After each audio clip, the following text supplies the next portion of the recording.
হতে পারে যে আপনি কোনো স্বপ্ন টপ্ন দেখেছিলেন। না, আমি দেখেছিলাম ও একলা। আমি আর একবার নয়, এরকম আমার সাথে বেশ কিছুদিন পর। আমার মনে হয় মদন বাবুকে মারার সব থেকে ভালো উপায় এই যে ওনার বুকে ছুরি ঢুকিয়ে দিয়ে। এতে তো পুরো মেঝে রক্তে খারাপ হয়ে যাবে। সবচেয়ে বেস্ট উপায় হলো মদনবাবুকে বিষ দেওয়া হোক। একটা কাজ করা যাক, কেননা ওনার গলায় টিপে দেওয়া যাক। তো আপনি বলে দিন মদনবাবু, আপনি কিভাবে আপনার মৃত্যু হওয়া পছন্দ করেন?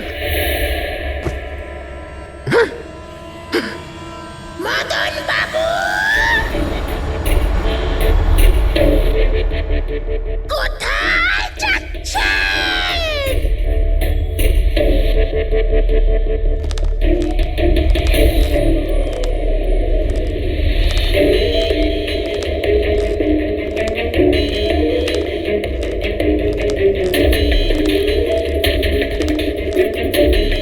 তো বলুন মদন বাবু।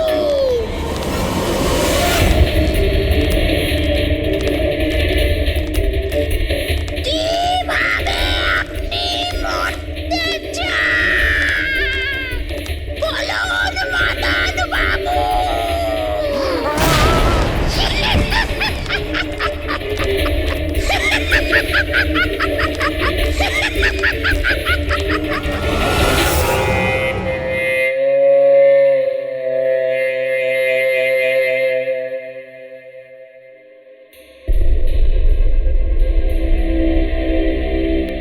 সত্যি মদনবাবুর প্রাণ সত্যিই সংশয় ছিল। উনি সত্যিই বলছিলেন, কোনো ভ্রম ছিল না। এর মানে স্যার, মদনবাবুর খুন এই পুতুলটা করেছে? কি যে বাজে কথা বলো না। পুতুল আবার খুন করতে পারে নাকি?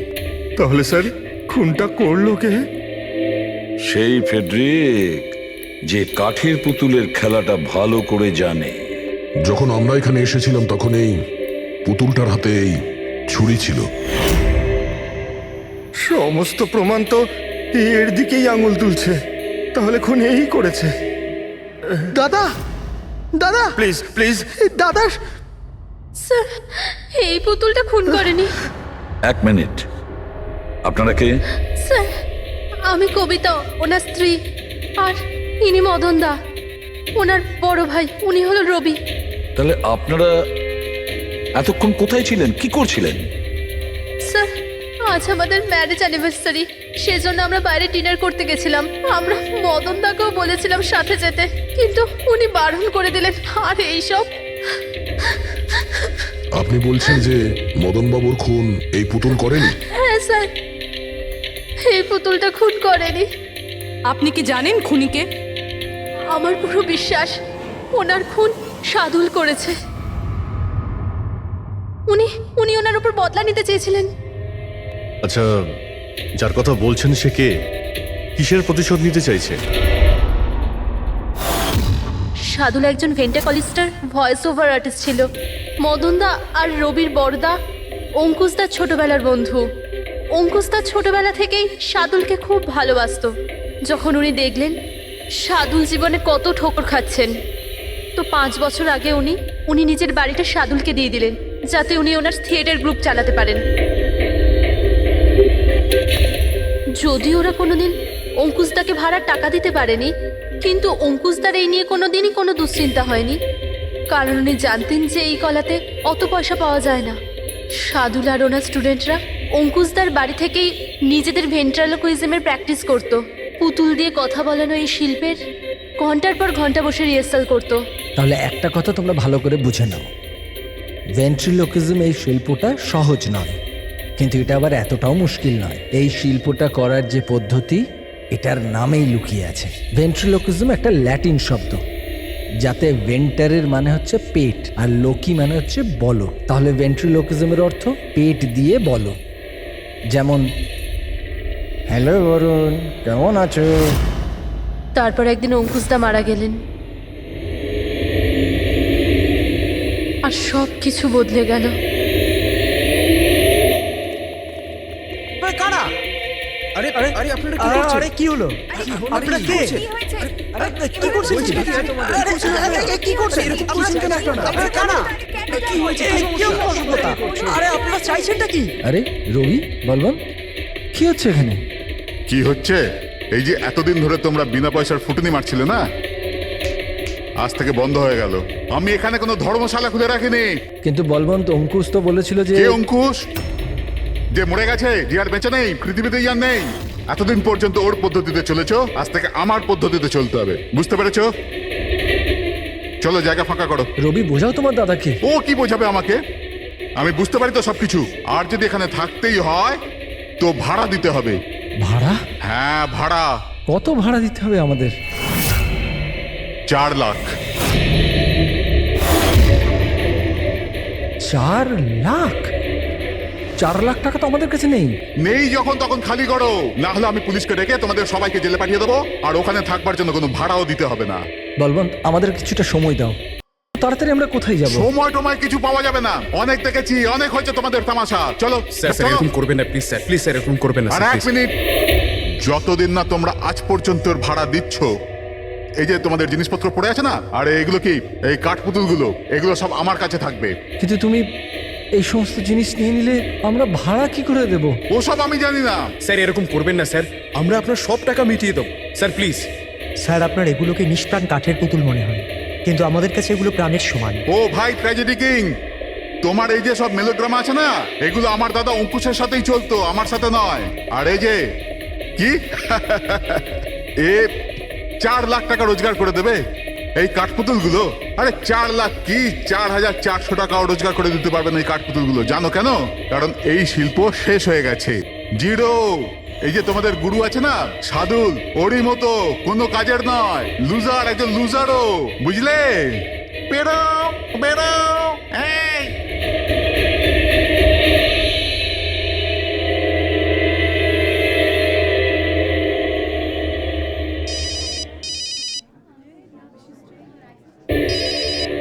এও না। কে দাদা? আবার কে? সাদুল বারবার আমাকে এভাবে ফোন করে হুমকি দিচ্ছে। আমি দেখছি। হ্যালো। আমি আসছি তোকে মারতে। এবার তোর জীবন কিছুদিনের অতিথি মাত্র। হ্যালো দাদা, আমার মনে হয় আমাদের পুলিশ স্টেশনে যাওয়া উচিত। পুলিশ ডিপার্টমেন্টে আমি একজনকে চিনি, হয়তো ও আমাদের সাহায্য করতে পারে। হ্যাঁ দাদা, আমি এটুকু বিশ্বাস করতে পারিনি যে এই সাদুল এত বড় পাগল হবে। আমাদের পুলিশের কাছে যাওয়া উচিত। কোনো লাভ নেই। এই সাদুল নিজের মোবাইল থেকে ফোন করছে না, কোনো ল্যান্ডলাইন নাম্বার থেকে করছে। Landline number? আমি খোঁজ নিচ্ছি নাম্বারটা কোথাকার। কি? এটা কি বলছো তুমি? হ্যাঁ ঠিক বলছি, এই নাম্বার এই হসপিটালের মর্গ রুমের। সাদুল আমাকে হসপিটালের মর্গের রুম থেকে কেন ফোন করবে? এই নাম্বার থেকে এনাদের কাছে ফোনে হুমকি দিচ্ছে। কাল রাত আর আজ সকালেও দিয়েছে, টানা 3 দিন ধরে আসছে। কে করছে এই কল? স্যার এই ফোন দিয়ে কারোরই ফোন করবার কোনো অনুমতি নেই। আমি সারাদিন এখানেই থাকি, এই ফোন থেকে কেউ কোনো ফোন করেনি। তাহলে তুমি নিশ্চয়ই কল করেছো? স্যার আমি কেন ফোন করব? আমি তো আপনাদের চিনিও না। হ্যাঁ, হতে পারে তুমি সাদুলের কথা করেছো। কি নাম বললেন আপনি? সাদুল। সাদুল? এই যে এ হলো সাদুল, চেনো তুমি একে? এ আপনাদের কি করে কল করবে? কেন করতে পারবে না কল?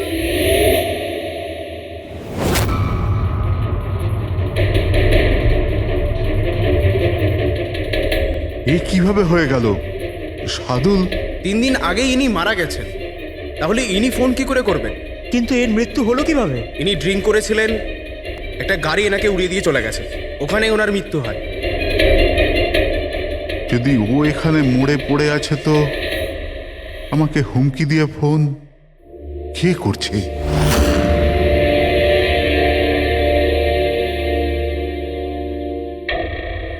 স্যার, হ্যাঁ, পুলিশের রেকর্ড অনুযায়ী তো এই সবকটা কল মর্গের ল্যান্ডলাইন থেকে এসেছিল।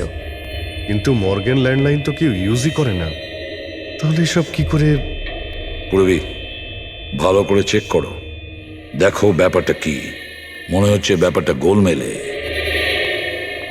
স্যার, হ্যাঁ, উনি কিচ্ছু জানতে পারবেন না। আপনি এরকম কেন বলছেন? কারণ সিআইডি স্যার জীবিত লোকেদের ধরতে পারে, আত্মাদের নয়। আর আমি জানি এটা সাদুলের আত্মাই করেছে। দেখুন, এই আত্মা বলে কিছুই হয় না। আর আপনি একজন এডুকেটেড পার্সন হয়ে এইসব বলছেন? আপনিও তো পড়াশুনো জানা, আপনি বলুন না, একটা লাশ মর্গ থেকে ফোন কি করে করতে পারে? কি করে ওই মদনদার সাথে ওই পুতুলটা কথা বলতে পারে? স্যার, তাদের এটা নর্মাল মনে হচ্ছে। আপনারাও এমন কিছু ফিল করেছেন যেটা মদনবাবু করেছিলেন? হ্যাঁ স্যার। না, বাঁচাও, আমি তোমাদের ছাড়বো না।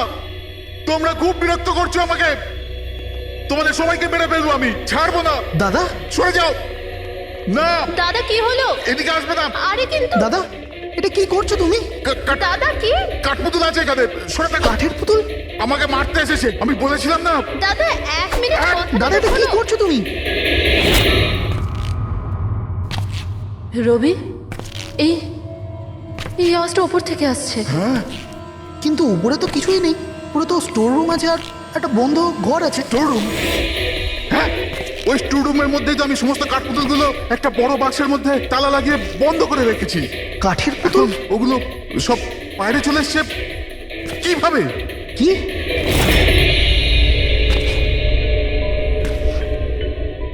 দাদা, তুমি তুমি ভয় পেও না। এসো, উপরে এসো। রবি, কিন্তু চলো, আস্তে আস্তে। সামলে।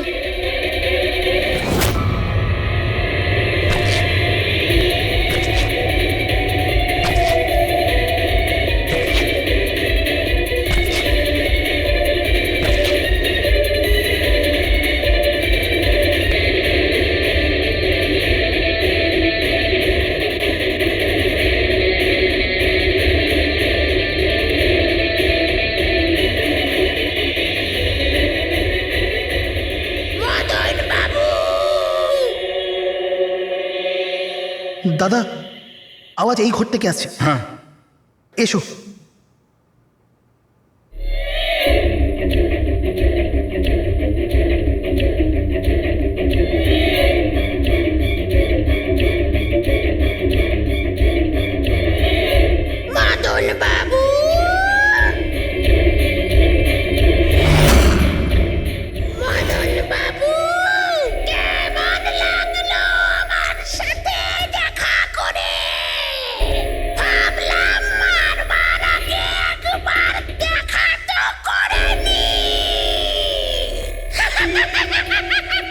আমি বলেছিলাম না কথা বলে।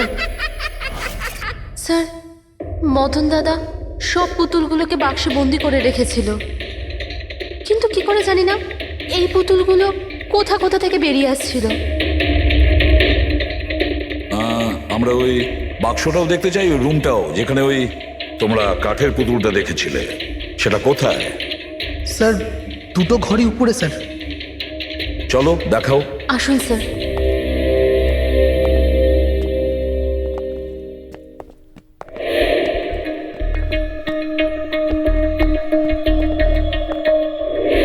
স্যার, পায়ের আওয়াজটা আমরা করিডোরে শুনেছিলাম, আর ওই পুতুলটা আমরা এখানে এখানে দেখেছিলাম স্যার।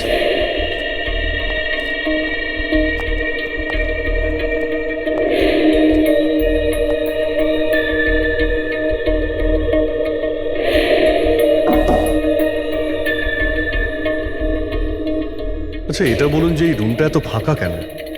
স্যার, আমি ভেবেছিলাম কি এখানে ট্রেডমিল আর বাইসাইকেল রাখবো, একটু এক্সারসাইজ করব, কিন্তু সময় পাইনি।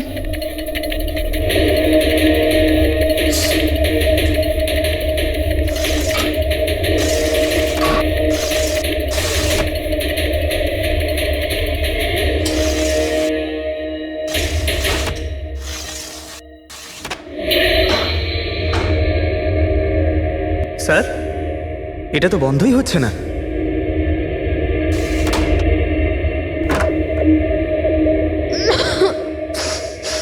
আসুন স্যার।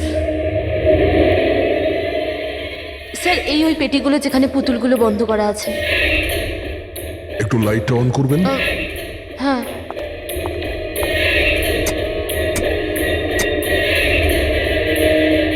স্যার, এই ঘরটা অনেক দিন ধরে বন্ধ আছে, তো মনে হয় বাল্বটা খারাপ হয়ে গেছে।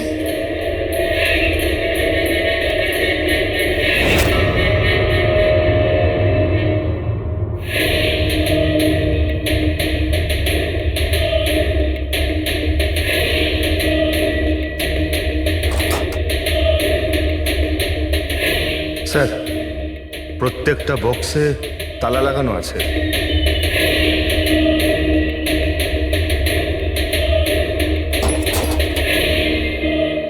কিন্তু এই তালাটা শক্তপোক্ত নয়, যে কেউ একে খুব সহজেই খুলতে পারে।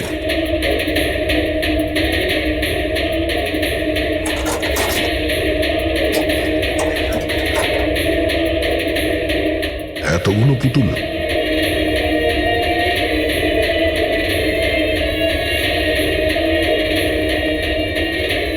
দেখি একটু এতে কোনো মেকানিজম করা নাই তো? স্যার আমি আপনাকে বলছি তো এরা কথা বলে না। স্যার নিশ্চয়ই সাদুলের আত্মা এসে এদের কথা বলায়। ভেতরে কোনো মেকানিজম কিন্তু কোনো স্পিকার তো নেই যার থেকে আওয়াজ আসবে। স্যার উনি কিন্তু ঠিক কথাই বলছেন, না তো কোনো মেকানিজম আছে না কোনো স্পিকার। কিন্তু তাহলে এই পুতুলগুলো কথা বলে কি করে?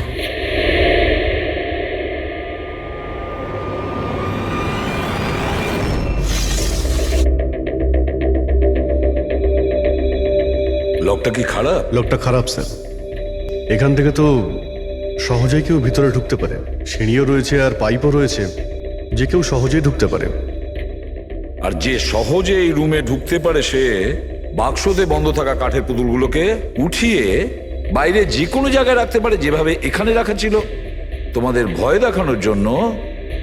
স্যার মানে মানে এটা কোনো আত্মা নয়। আরে ওই আত্মার কথা ছাড়ো তো, আত্মা হয়ই না। এটা সেই হতে পারে এই বাড়ির প্রত্যেকটা কোণা সে চেনে, প্রত্যেকটা কোণা। আর তাছাড়াও কাঠের পুতুলের ব্যাপারেও খুব ভালো মতো জানে। আর এরা হতে পারে সাদুলের স্টুডেন্ট। সাদুলের স্টুডেন্ট খোঁজ নিয়ে দেখতে হবে যে সাদুলের স্টুডেন্টস এই মুহূর্তে কোথায় আছে আর কি করছে। হাই, আমার নাম হলো ফ্রিডা। আমার নাম দীপেশ। আমার নাম হলো তরুণ। আর আমার নাম লোচন।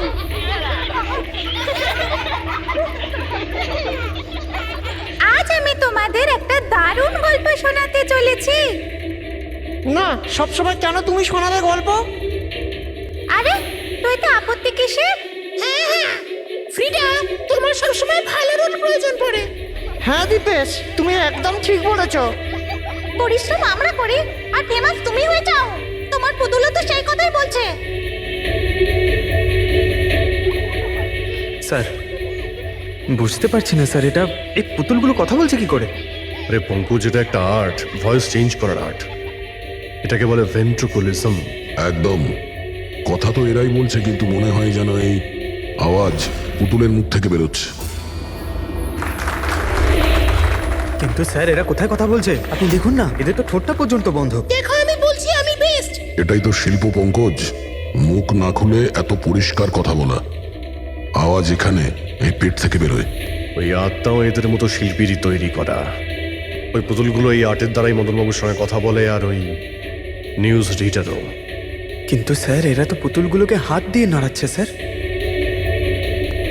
হ্যাঁ, এরকমই তো হয় পাপেট শুয়ে। কিন্তু মদন বাবু ওই পুতুলটা দেখেছিল স্যার, ওটাতে কেউ হাত দিয়ে নাড়াচ্ছিল না আর না কথা বলছিল এভাবে। হ্যাঁ ঠিক আছে, হতে পারে কোনো মেকানিজম ফিট করেছিল ওই পুতুলে, যেটা কোনো রিমোট কন্ট্রোল দিয়ে অপারেট করা হতো। স্যার কিন্তু রবি বলছিল যে ওর ভেতর কিচ্ছু নেই, কিচ্ছু নেই। সাউন্ড মেকানিজম ছিল না, কিন্তু ওর মাথার ভেতরে কোনো মেকানিজম ছিল যার কারণে ওর মাথা আর মুখটা নড়তো, যেটা হতে পারে রবি দেখেনি। এইরকম পুতুল তৈরি করা শার্দুল বা ওর কোনো স্টুডেন্টেরই কাজ হতে পারে।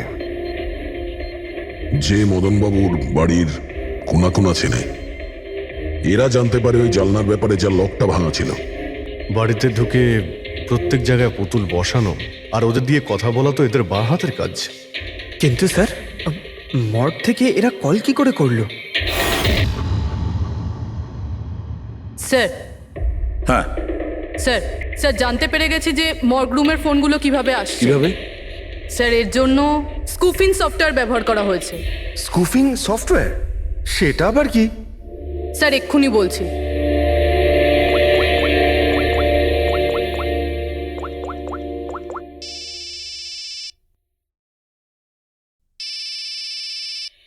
কি যন্ত্রণা! আমার ওয়াইফকে এখনই ফোন করতে হলো। হ্যাঁ স্যার, আমি কারেন্টের বিলটা দিতে না আবার ভুলে গেছি। মনে হয় লাইনটা কেটে দিয়ে গেছে। আমাকে বকবে বলেই ফোনটা করেছে। ফোনটা তোলা ঠিক হবে? ধরো, যাও তাড়াতাড়ি কথা বলে নাও। হ্যালো, হ্যাঁ, আমি বাড়ি ফেরার সময় কারেন্টের বিলটা দিয়ে বাড়ি যাবো। রেডি স্যার, এইবার কারেন্ট কেটেই যাবে। আরে পুরবি, তুমি ফোন করেছিলে? কিন্তু এটা তো আমার ওয়াইফের ফোন নাম্বার। পুরবি, এটা করলে কি করে? স্যার, এটাই তো এই সফটওয়্যারের বিশেষত্ব। ফোন যেখান থেকেই করো, নাম্বার সেটাই দেখাবে যেটা আপনি চাইবেন। কিন্তু পুরবি, তুমি এই সফটওয়্যারটা পেলে কোথা থেকে? স্যার, সাইবার ইউনিট থেকে নিয়েছি। আর স্যার, এর সাহায্যে শুধু নাম্বারই নয়, বরং কোনো মানুষ তার লোকেশন পর্যন্ত ভুল বলতে পারে। ওরে বাবা রে, স্যার ভীষণ বিপজ্জনক সফটওয়্যার কিন্তু। খুনি মর্গের নাম্বার এই জন্যই ব্যবহার করেছে যাতে আমরা ভাবি এই পুরো ব্যাপারটা সাদুলের আত্মা করেছে। সাদুলের আত্মা। দেখা করে খুব ভালো লাগলো, পরের বার আবার দেখা হবে। বাই। সাবধানে যাও তোমরা। Bye bye bye bye. হ্যাঁ বলুন, কিভাবে আমি আপনাদের সাহায্য করতে পারি? হ্যাঁ, তোমরা সাহায্য না করলে আর কে করবে?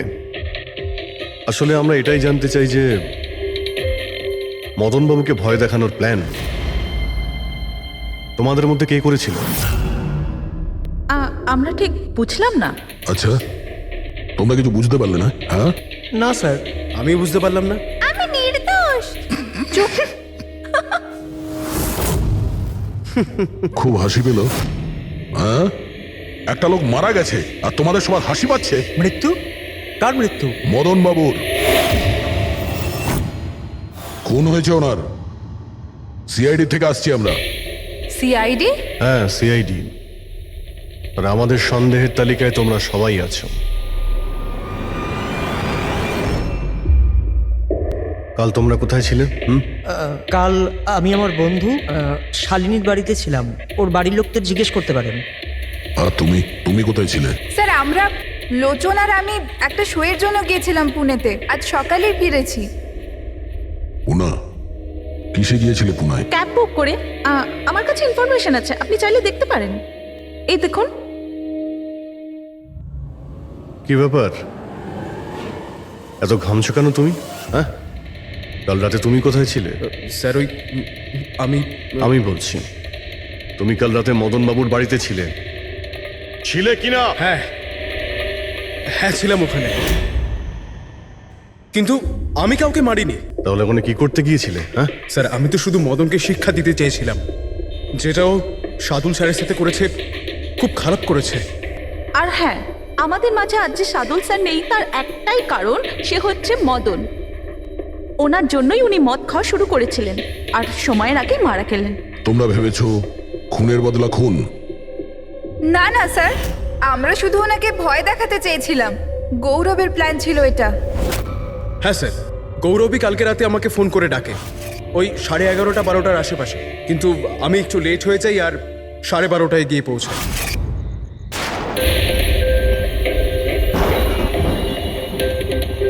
আজ তো এমনিতেই অনেক লেট হয়ে গেছি, মেরেই ফেলবে গৌরব আমাকে। চলে গেছে হয়তো ভিতরে, এবার ওকে ইশারা কি করে করবো?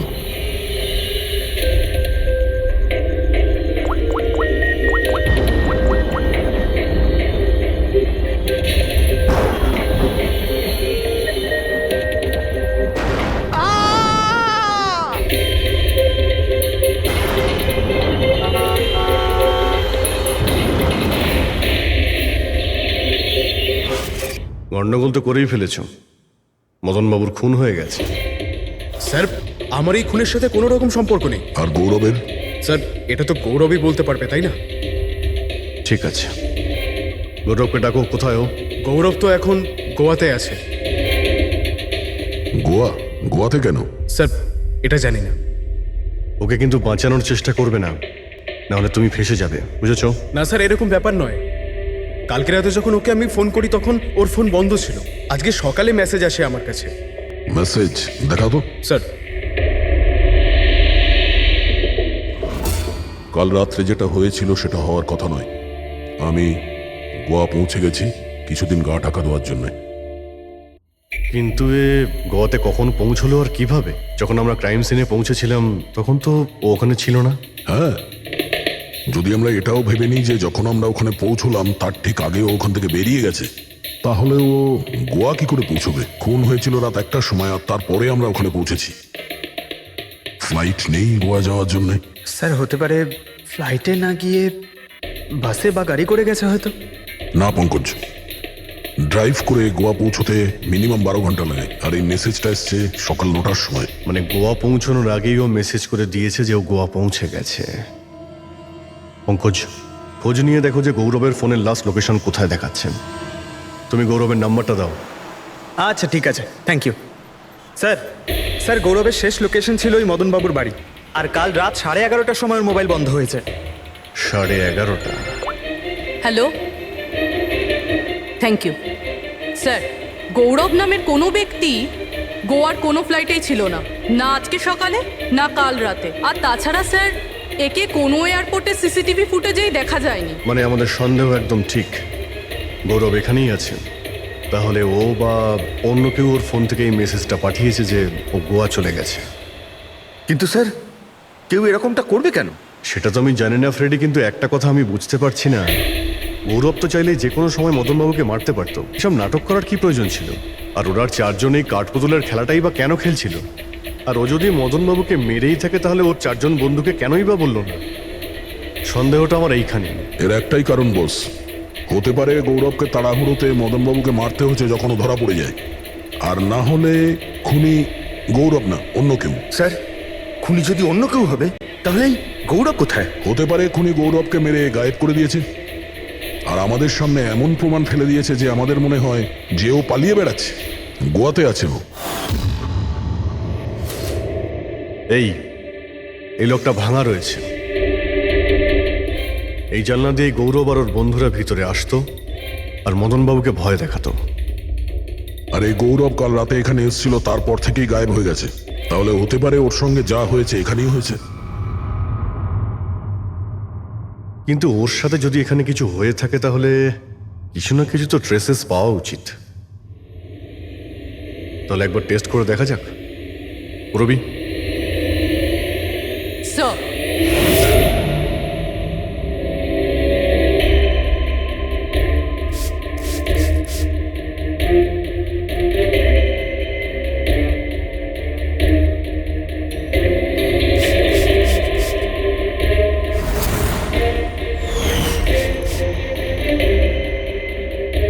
স্যার আপনার সন্দেহ ঠিক ছিল, এখানে তো রক্ত রয়েছে।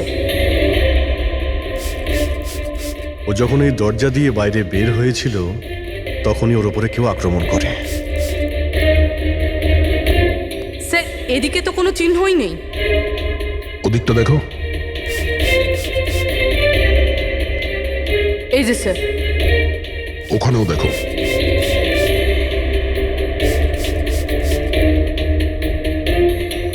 ও, তার মানে হামলা করার পর গৌরবকে টেনে হিচড়ে স্টোর রুমের কাছে নিয়ে আসা হয়েছে।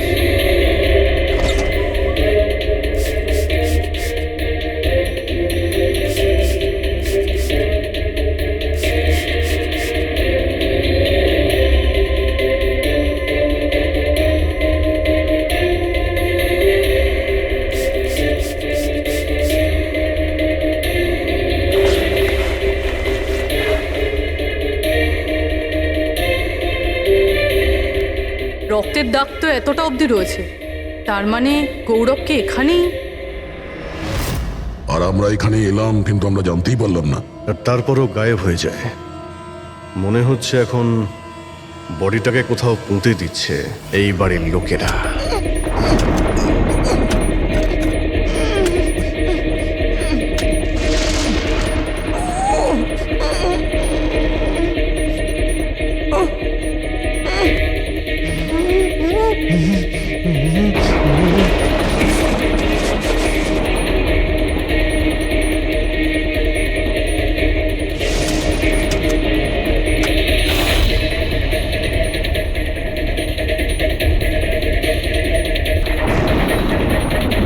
সিআইডি?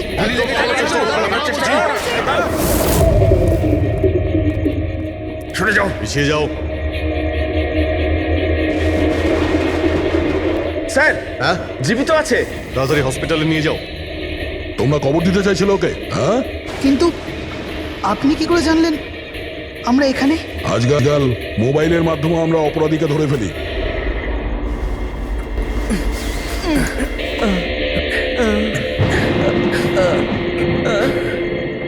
চলো তাড়াতাড়ি নিয়ে যাও ওকে। চলে এসো।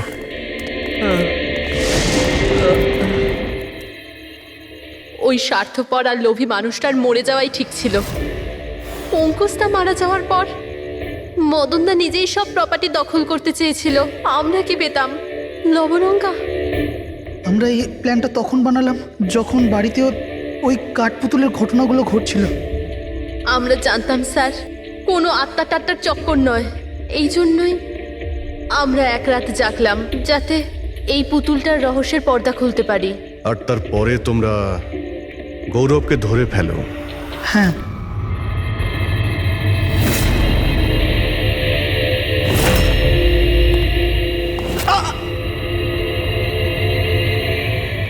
গৌরবের থেকে সব সত্যিটা জানার পর আমরা ভাবলাম যে ওর ওই কাঠপুতুলের খেলার সুযোগ নিয়ে আমরা আমরা মদন দাদাকে মারতে পারি। আর সেই কারণে গৌরবের ওপর হামলা করে ওকে বাক্সে ঢুকিয়ে দিয়েছো, আর তারপর মদনবাবুকে খুন করে আমাদের বোকা বানাতে চেষ্টা করেছো। আর এটা দেখাতে চেয়েছিলে যে খুন পুতুল করেছে, হ্যাঁ? আমরা জানতাম যে সিআইডি কখনোই আত্মাদের গল্প আর পুতুলদের খেলার উপর বিশ্বাস করবে না। আর আপনারা সোজা সন্দেহ করবেন সাধুলের স্টুডেন্টদের, বিশেষ করে গৌরবের ওপর। আর আমাদের মিসলিড করার জন্য গোয়ার ওই মেসেজ পাঠিয়ে দিলে। হ্যাঁ, আমরা ভেবেছিলাম যে আপনারা সারা জীবন ধরে গৌরবকে এখানে ওখানে খুঁজতে থাকবেন আর আমরা ওকে মেরে এখানে পুঁতে দেবো। টাকার জন্য তোমরা নিজের দাদাকে মেরে ফেলেছ। কি করবে এই টাকা নিয়ে? আর না এখন এই টাকা তোমাদের জেলে যাওয়ার থেকে বাঁচাতে পারবে, আর না ফাঁসির দড়ি থেকে।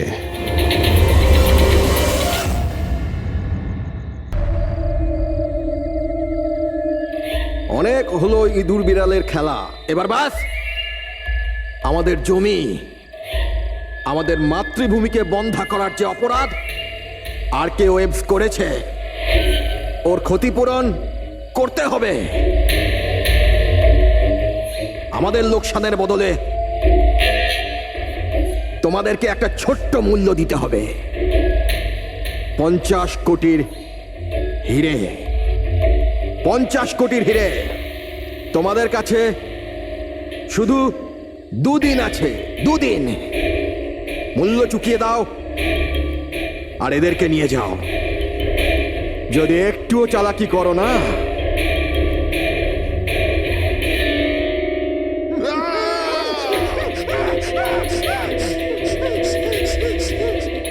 এটা হুমকি নয়, এটা হুঁশিয়ারি। টাকা যদি না পৌঁছয়, প্রথম 24 ঘন্টায় একজন আর দ্বিতীয় 24 ঘন্টায় দ্বিতীয় জন।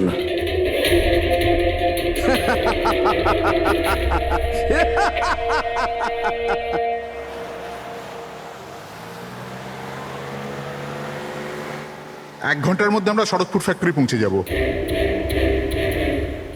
এই দেখো, কালকে গ্রামের লোকজন ফ্যাক্টরিতে আবার ঝামেলা করেছে, পাথরও ছুঁড়েছে আর কিছু লোকদের ক্ষতিও করেছে। এরা কেন বুঝতে পারে না এরা আমাদের সাথে জিততে পারবে না? ফালতু ঝামেলা, এতে তো কিছুই পাওয়ার নেই। হ্যাঁ, যদি মেনে নিত তো লাভ এদেরই হতো। আরে ভাই, আমি তো বলবো এটা বোকা। আরে কোম্পানি এত ভালো সুযোগ দিচ্ছিল, নিয়ে নিতে পারতো। না, নিজেদের জেদে চলবে, আন্দোলন চালিয়ে যাচ্ছে। জানি না কি চায় এরা।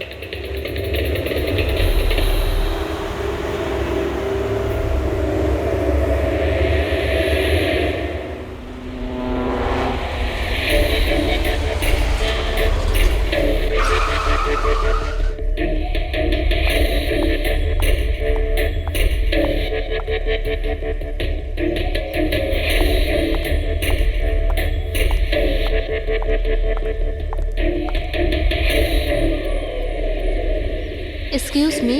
ইয়েস। আসলে আমার কার্ডটা খারাপ হয়ে গেছে, আপনারা একটু দেখবেন? হ্যাঁ হ্যাঁ, নিশ্চয়ই।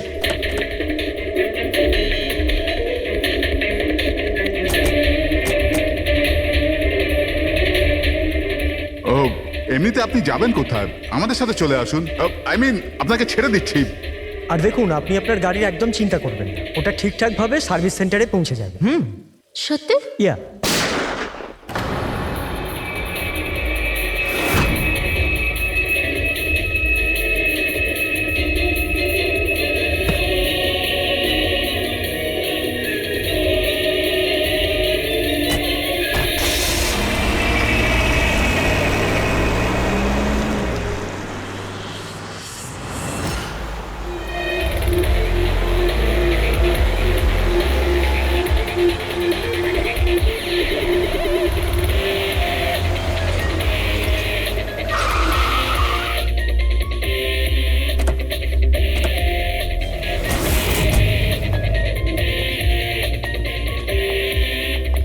স্যার, গাড়ির নম্বর থেকে জানতে পেরেছি যে ড্রাইভার আর কে ওয়েবস কোম্পানির ড্রাইভার। আমরা কোম্পানিকে ইনফর্ম করে দিয়েছি, ওরা এক্ষুনি চলে আসবে। একদম কাছ থেকে গুলি চালিয়েছে, পয়েন্ট ব্ল্যাঙ্ক। এই টায়ারের মার্কস, মনে হচ্ছে এখানে কোনো দ্বিতীয় গাড়ি ছিল। আশপাশটা এখন কিছু পাওয়া যায় কিনা, এর গাড়িটাকে গিয়ে দেখি।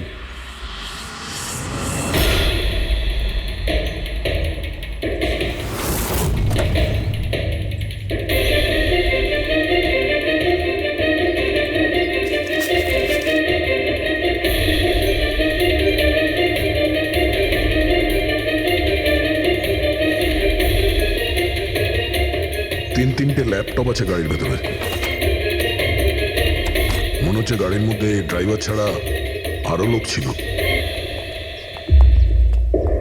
স্যার, স্যার 3টে ভাঙা মোবাইল পেয়েছি ওই ঝোপটার কাছে। আর এখানে গাড়ির ভেতরে 3টে ল্যাপটপ। স্যার, এই 3 জনের মোবাইলেই কিডন্যাপাররা ছিনিয়ে নিয়েছিল আর এদের ভেঙে দেয় যাতে লোকেশন ট্রেস না হয়।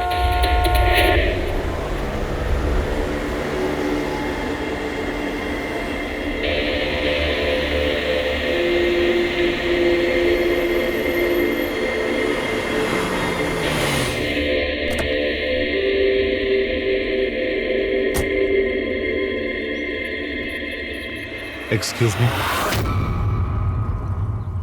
আপনি আগে আমি বিক্রান্ত, আর কে ওয়েবস কোম্পানির সিইও, আর ইনি হচ্ছেন আমাদের chief functional officer Malini.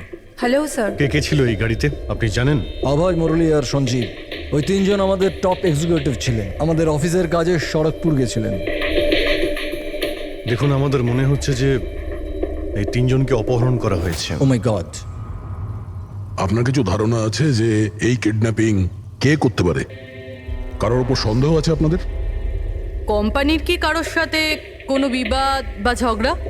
Ma'am, Saratpur গ্রামের লোকেদের সাথে তো অনেক দিন ধরেই ঝামেলা চলছে, কিন্তু ঝামেলা ঝঞ্ঝাট এসব তো হতেই থাকতো, কিন্তু এত বড় ঘটনা ঘটে যাবে এটা আমরা আশা করিনি। ঠিক আছে, অপহরণ যখন হয়েছে, মুক্তিপণের জন্য ফোন নিশ্চয়ই আসবে। যদি আপনাদের কাছে কোনো ফোন আসে আমাদের অবশ্যই ইনফর্ম করবেন। Sure sir. তাছাড়া খুনি তো এখানে কোনো প্রমাণও ফেলে যায়নি, আর কেউ কিছু জানেও না। যতক্ষণ না ওরা কল করবে আমরা কিচ্ছু করতে পারবো না। পঙ্কজ, বডিটাকে ফরেন্সিক ল্যাবে পাঠিয়ে দাও। মেসেজ আছে।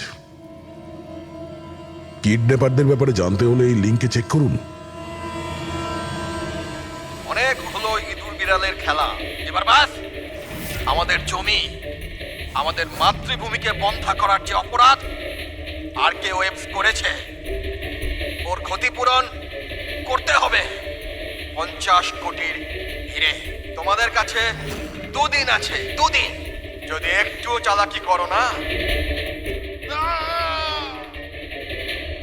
স্যার, এ তো ওকে মেরেই ফেললো। স্যার, স্যার এই ভিডিওটা ওরা টিভিতে দেখাচ্ছে। কিন্তু এই ফুটেজ চ্যানেলের লোকেরা পেল কোথা থেকে? এরকম ধরনের ফুটেজ আপনারা ন্যাশনাল টিভিতে দেখাচ্ছেন? হ্যাঁ, আরে আপনাদের কোনো মানবিকতা বিবেক বলে কিচ্ছু নেই নাকি? হ্যাঁ, অন্তত জনসাধারণের প্রতি দায়িত্বটা বোঝা উচিত ছিল। কিন্তু স্যার, সাধারণ লোকের কাছে খবর পৌঁছে দেওয়াটাও তো আমাদের দায়িত্ব। ব্যাস ব্যাস, এই দায়িত্বের কথা আপনারা বলবেন না, বুঝেছেন? এই দায়িত্ব পালন করতে গিয়েই তো আপনারা ভুলে যান একজনকে খুন করা হচ্ছে আর আপনারা তার ভিডিও দেখাচ্ছেন, কিন্তু এটা ভেবে দেখছেন না যে ওর মা বাবার কি অবস্থা হবে।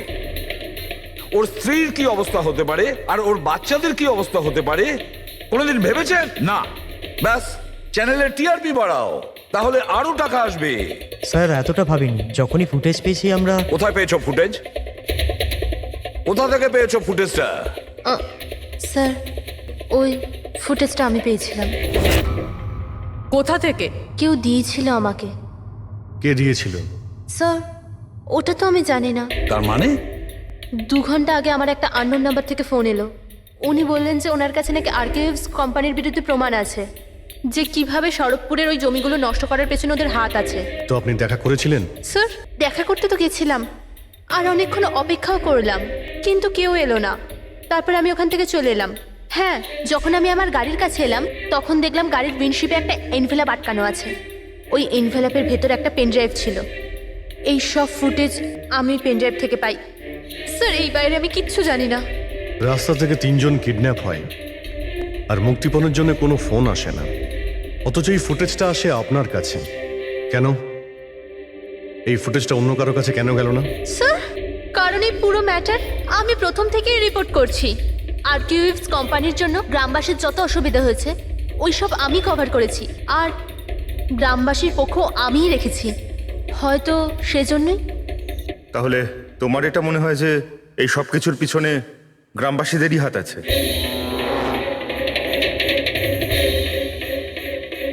জানি না স্যার, এই ম্যাটার 2-3 বছর ধরে চলছে। গ্রামবাসী প্রোটেস্টও করেছিল, হুমকিও দিয়েছিল, এমনকি পাথরও ছুঁড়েছিল। কিন্তু গ্রামবাসী সত্যি সত্যি এরকম কিছু করতে পারে এই বিষয়ে আমার কোনো আইডিয়া নেই। আমরা ঠিক খুঁজে বের করব, ঠিক খুঁজে বের করব এর পেছনে কে আছে। কাউকে আমরা ছাড়বো না।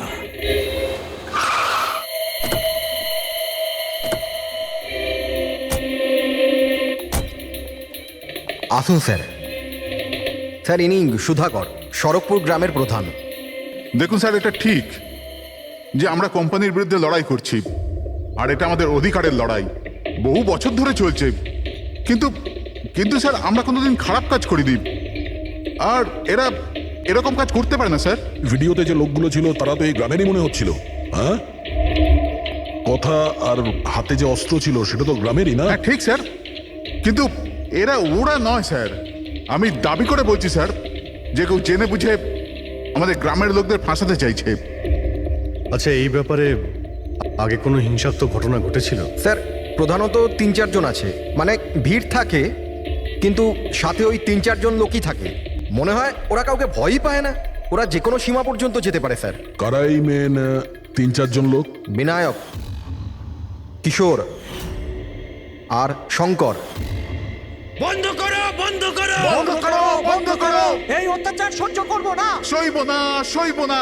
এই ফ্যাক্টরি আমরা চলতে দেব না।